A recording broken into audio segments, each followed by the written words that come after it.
इज्जत की अर्थी निकलना किसे कहते हैं?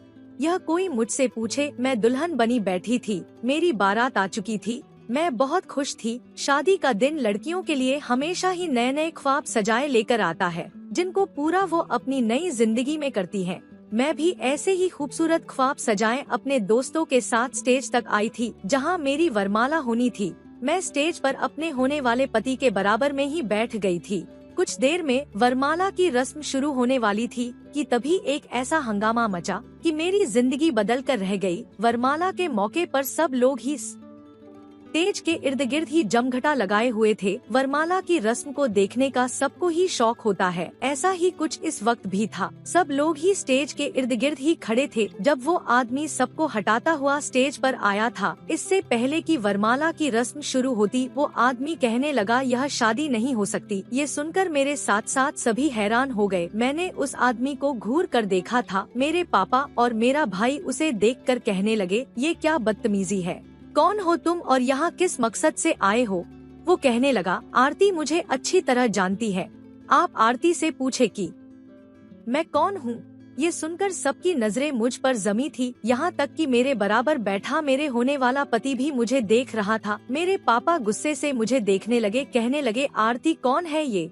मैंने कहा, मेरा क्लास फेलो है। ये बात सुनकर वो कहने लगा कि ये झूठ बोल रही है, मैं सिर्फ इसका क्लास फेलो नहीं बल्कि मैं इसका पति भी हूँ, ये मेरी पत्नी है। उसकी बात सुनकर तो मेरा दिमाग चकरा कर रह गया था। एक शोर था जो मच गया था।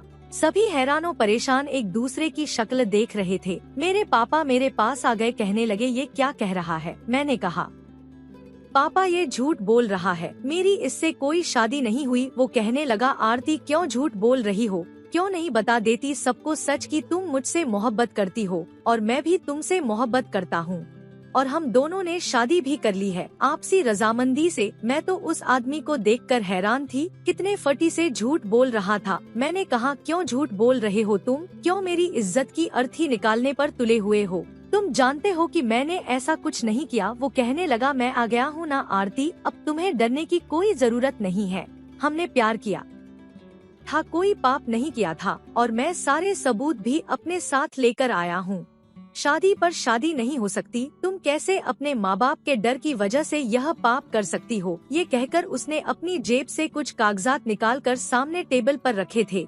और उन कागजात को देखकर मेरे होश उड़ गए थे। वो तो मैरिज पेपर थे जिस पर मेरे साइन मौजूद थे। वो पेपर मेरे पापा ने उठा लिए और जल्दी जल्दी देखने लगे। सामने बैठे पंडित जी भी उन पेपरों को देखने लगे और कहने लगे, आप कैसे अपनी बेटी की शादी पर शादी कर सकते हैं? यह लड़की तो पहले से शादीशुदा है। ये सुनना था कि मेरा होने वाला पति मेरे पास से उठकर खड़ा हो गया, कहने लगा, आपने हमें बेइज्जत करने के लिए यहाँ बुलाया था। जब आपकी बेटी खुफिया शादी इस लड़के से कराकर अपना मुंह काला कर चुकी थी, तो दोबारा यहाँ पर मेरे साथ शादी करने के लिए क्यों तैयार हो गई? मेरे पापा तो यूँ थे कि काटो तो खून नहीं, कहर भरी आंखों से मुझे देख रहे थे। मेरी आंखों से आंसू बहने लगे। मैंने कहा, नहीं पापा, मैंने इससे शादी नहीं की, ये झूठा है और यह पेपर भी झूठे हैं।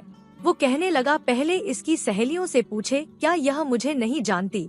क्लास फेलो तो थे ही, लेकिन हमारी मोहब्बत की दस्तान पूरे कॉलेज में मशहूर है। हर वक्त हम साथ साथ रहते थे। इन लड़कियों से भी पूछ ले आप। उसने मेरी कॉलेज की दोस्तों की तरफ इशारा किया जो कि वहीं पर मौजूद थी। उनसे पूछने लगा, कहने लगा, क्या तुम लोग मुझे नहीं जानते कि मैं कौन हूँ?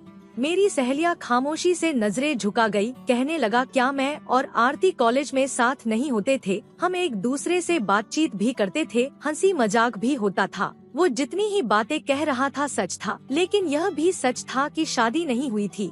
वो कैसे ये मैरिज पेपर मुझे दिखा रहा था जिन पर मेरे ही साइन मौजूद थे? मैंने वह साइन नहीं किए थे। मेरे सारे डॉक्यूमेंट के नंबर भी उसमें लिखे हुए थे, उनकी फोटो कॉपी भी लगी हुई थी।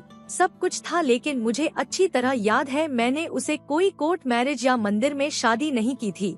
फिर ये कैसे मुमकिन था? मेरे पापा मेरे होने वाले पति और मेरे होने वाले सास ससुर के सामने हाथ जोड़ने लगे, रोने लगे, कहने लगे, मुझे नहीं पता था कि मेरी बेटी मेरी इज्जत की यूं भी धज्जियां उड़ा सकती है। मैं आप लोगों से माफी चाहता हूँ।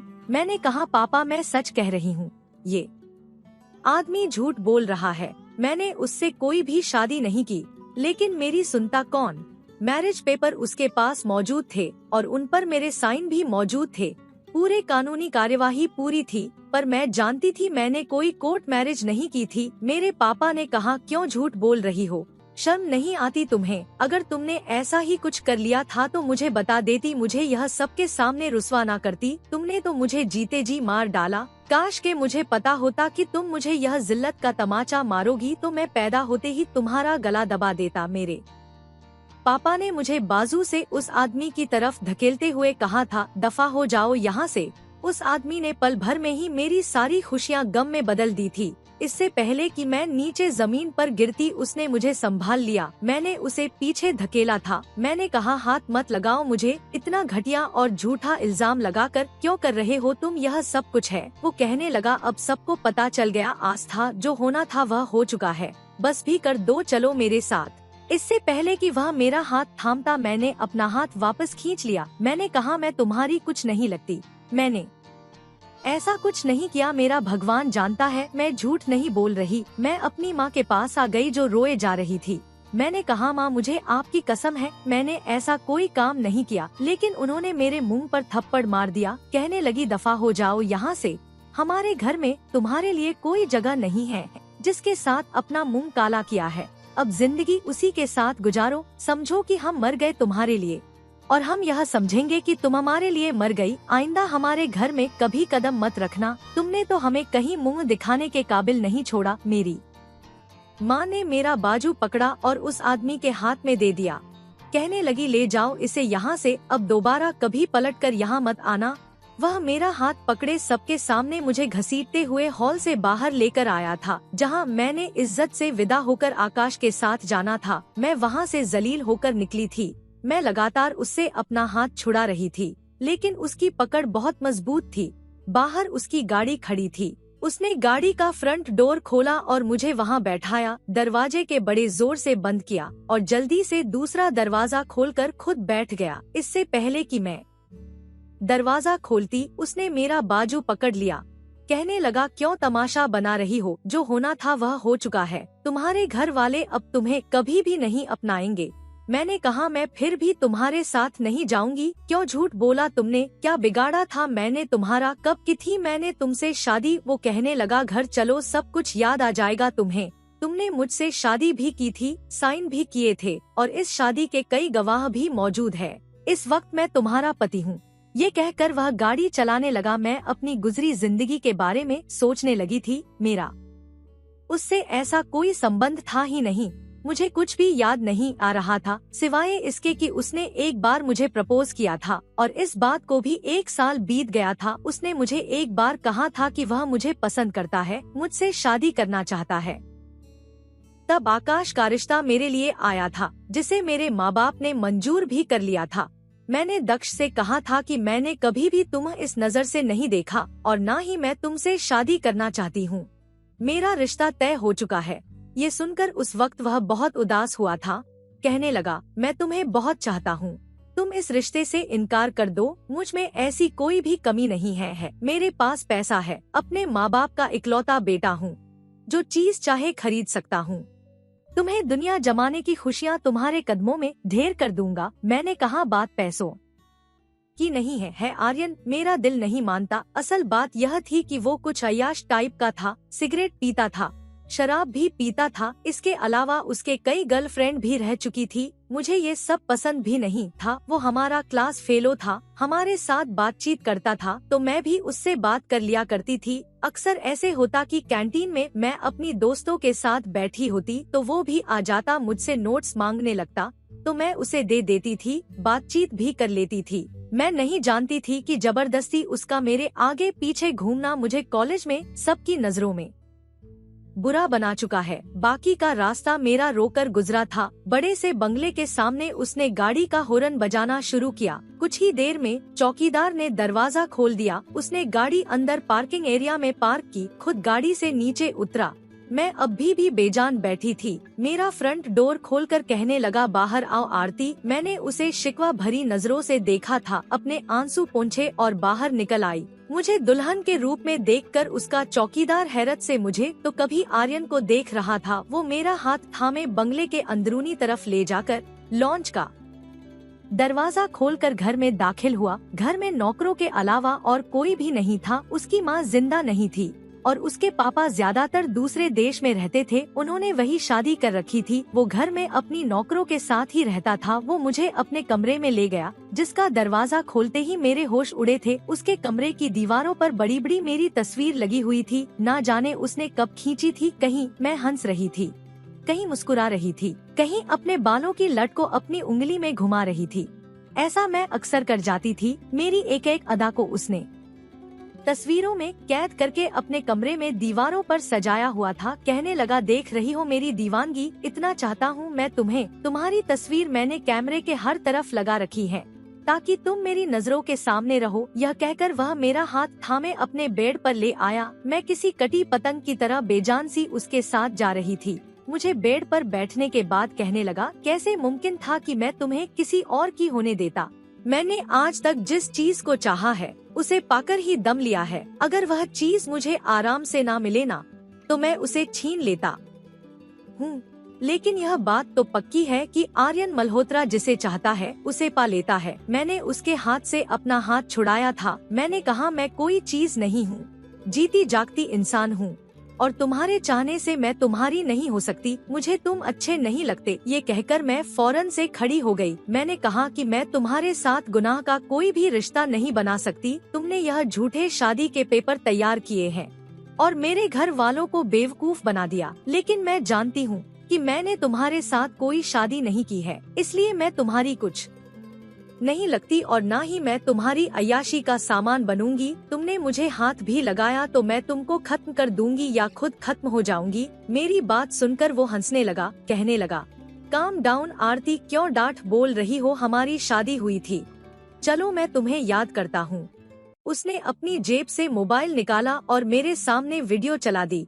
जैसे जैसे वो वीडियो चल रही थी, मेरी रंगत सफेद पड़ती जा रही थी, जिसमें मैं दुल्हन का जोड़ा पहने आर्यन के साथ 7 फेरे ले रही थी और मैरिज पेपर पर साइन भी कर रही थी। ये देखकर मेरा दिमाग चकराकर रह गया था। जो कुछ भी वह मुझे दिखा रहा था वो तो हमारे कॉलेज में होने वाला एक नाटक था, एक ड्रामा था और जिसकी मैं और आर्यन मेन कैरेक्टर थे। उस नाटक के अनुसार हमारी शादी होनी थी और हमें मैरिज पेपर पर साइन भी करने थे। मैंने कहा, ये तो एक नाटक था। कहने लगा, तुम्हारे लिए होगा, मेरे लिए तो यह एक शादी थी। कहने लगा, देखो तो सही, कैसा हसीन इत्तेफाक था कि इस ड्रामे में तुम्हारा नाम आरती ही था और तुमने साइन भी आरती के नाम से किए थे। मैंने उन्हीं पेपर्स में असली मैरिज के पेपर भी रख दिए थे और वहाँ पर जिस पंडित ने शादी के मंत्र बोले थे वो भी असली थे, जिसे मैं ही अरेंज करके लाया था। लसारी कार्यवाही जायज और असली हुई थी। तुम्हारे लिए यह नाटक था और मेरे लिए यह एक पवित्र शादी का बंधन था। तुमने मुझे स्वीकार किया था,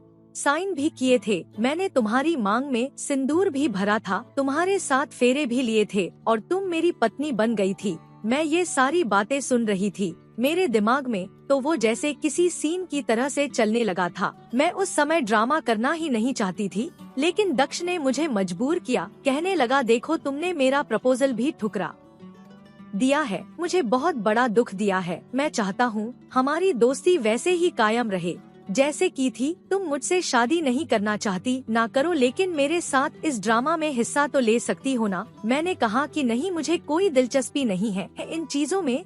हाँ, मुझे स्पीच देने का शौक था और मैं उसमें हिस्सा लेना चाहती हूँ। कहने लगा, मेरे लिए कर लो। देखो, मैंने पहले कभी तुम्हें किसी चीज के लिए फोर्स नहीं किया। तुमने मेरा प्रपोजल भी ठुकरा दिया, मैंने उस पर भी कुछ नहीं कहा।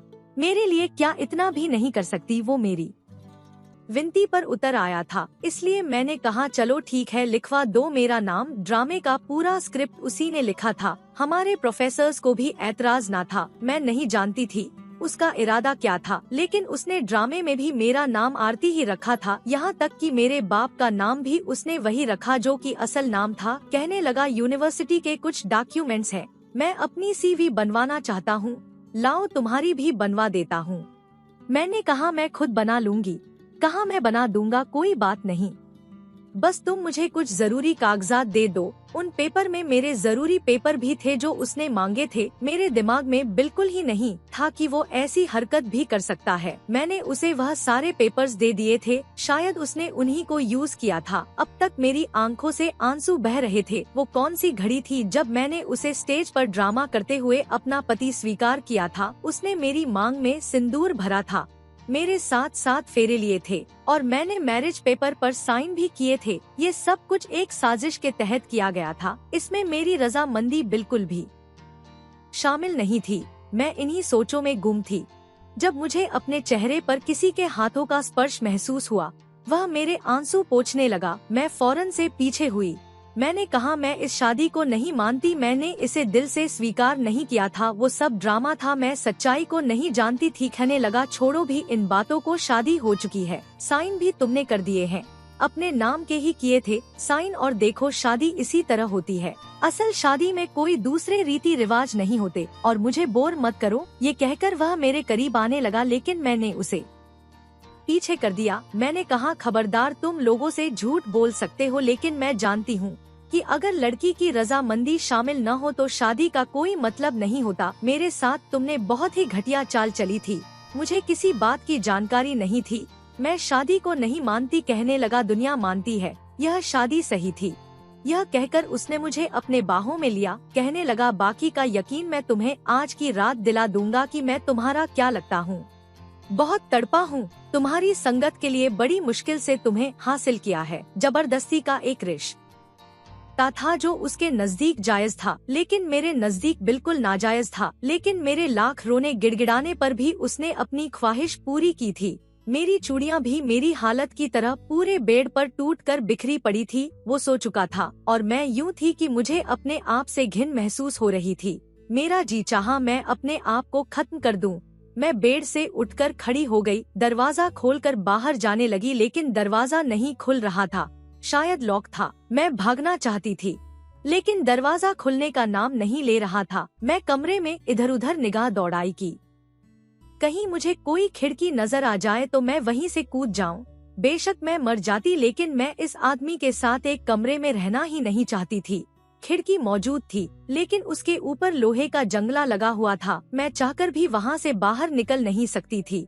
हर कोशिश करने के बाद मैं बेबस होकर सोफे पर बैठ गई और अपनी किस्मत पर फुट फुट कर रोने लगी। मुझे अपनी शादी के भारी जोड़े से भी नफरत महसूस हो रही थी। मैंने उसकी अलमारी खोली तो मैं हैरान रह गई थी। उसके कबर्ड में उसके कपड़ों के साथ साथ बहुत से लेडीज कपड़े भी थे जो हैंगर में लगे हुए थे। मैंने एक सादा सा ड्रेस निकाला। वह बिल्कुल ऐसा था कि जैसे मेरे ही नाप का सिला हो। पता नहीं वह कब से मेरे खिलाफ साजिश कर रहा था। मैं कपड़े बदलने वॉशरूम में चली गई। अपने आप को रगड़ रगड़ कर धोने लगी ताकि उसका स्पर्श मैं अपने शरीर से खत्म कर दूं, मिटा दूं। मेरे आंसू लगातार बह रहे थे। पाप का एहसास इंसान को कहीं का नहीं छोड़ता। जब मैं कमरे में वापस आई तो थकन से बेहाल हो चुकी थी।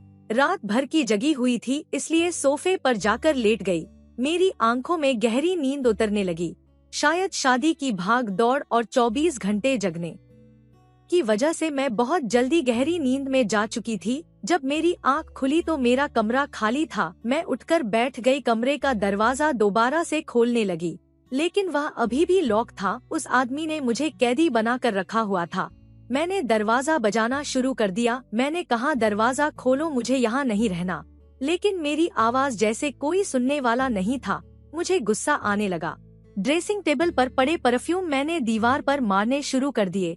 पूरे कमरे के डेकोरेशन पीस को तोड़ कर रख दिया। लजमीन के कालीन पर कांच बिखरे पड़े थे और मैं रो रही थी। जब कमरे का दरवाजा खुला तो मेरा पति मेरी बिखरी हालत देखकर मुझे गुस्से से देखने लगा। कहने लगा, ऐसी हरकतें करने से तुम क्या समझती हो? मैं तुम्हें छोड़ दूंगा। तुम्हें तुम्हारे घर वाले अपना लेंगे। जो हो चुका है उसे स्वीकार कर लो। तुम्हारे लिए यही भलाई है। यह कहने के बाद उसने नौकर से कहा कि कमरे की सफाई करो। नौकर कमरे में कांच उठने लगा। मैं गुमसुम बैठी रही थी। 2 दिन से मैंने कुछ खाया पिया नहीं था। पानी का घूंट भी मेरे गले के नीचे नहीं उतरा था, इसलिए मैं बहुत कमजोरी महसूस कर रही थी। मैं इस कदर कमजोर हो चुकी थी, चक्कर खाकर वहीं सोफे पर ढेर हो गई थी। जब मुझे होश आया तो एक नर्स मुझे ड्रिप लग रही थी। वो मुझे ड्रिप लगाकर चली गई थी। मैं चाहती थी कि मैं मर जाऊं, इस जिंदगी को खत्म कर दूं। मैं क्यों इस आदमी की ख्वाहिश के अनुसार अपनी जिंदगी को जीऊं? मैंने कहा मुझे बदनाम करके, मेरे माँ बाप को तकलीफ देकर, उनके सामने मुझे झूठा साबित करके अपनाया था, मुझे बदनाम करके रख दिया था, सिर्फ अपनी ख्वाहिश के खातिर। लेकिन इंसान कब तक भूखा रह सकता है? मैंने उसे आदमी से बातचीत बंद कर दी थी, बल्कि बोलना ही छोड़ दिया था। 1 महीना गुजर गया था। मैं उसी कमरे में कैद थी। एक बार वह कमरे में आया, कहने लगा अगर तुम अपनी जिद छोड़ दो तो मैं तुम पर से सारी पाबंदियां हटा दूंगा, लेकिन उसके लिए तुम्हें मुझसे वादा करना पड़ेगा कि तुम कभी भी मुझे छोड़कर भागोगी नहीं। तुम्हें अंदाजा नहीं है कि मैं तुमसे कितनी मोहब्बत करता हूँ। मोहब्बत तो छोटा शब्द है, शायद तुमसे मुझे इश्क हो गया है। अगर तुम भी मेरी मोहब्बत का जवाब मोहब्बत से दो तो मैं तुम्हें आजाद कर दूंगा। मैं चाहता हूँ कि मेरी मोहब्बत का जवाब तुम भी मोहब्बत से दो। तुम मुझसे लड़ती हो, मुझे अपने करीब नहीं आने देती।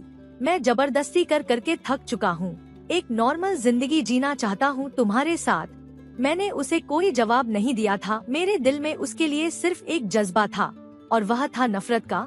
जब मैंने कुछ भी नहीं कहा तो वह कहने लगा, चलो ठीक है, मुझे माफ कर दो। मैं मानता हूँ मेरा तरीका गलत था, लेकिन मैंने सच में तुमसे मोहब्बत की थी।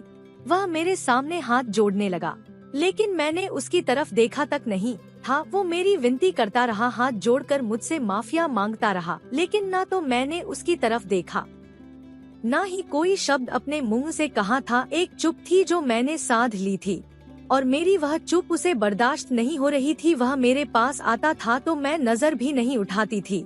मुझे अपनी जिंदगी से नफरत हो गई थी। अब मुझसे कहने लगा था कि मैं उससे मोहब्बत करूं, उसकी मोहब्बत का जवाब मोहब्बत से दूं, उसकी तरफ देखूं, उससे बातें किया करूं। लेकिन मैं चुप थी, उसे कुछ भी नहीं कहती थी। वक्त गुजरने लगा था। मुझे यहाँ रहते हुए 4 महीने का समय गुजर गया था। कई बार वह मेरी विनती करके थक चुका था। कहता अगर तुम्हें लगता है कि तुम्हारी नजरों में यह शादी नहीं है तो मैं दोबारा तुमसे शादी करने के लिए तैयार हूँ।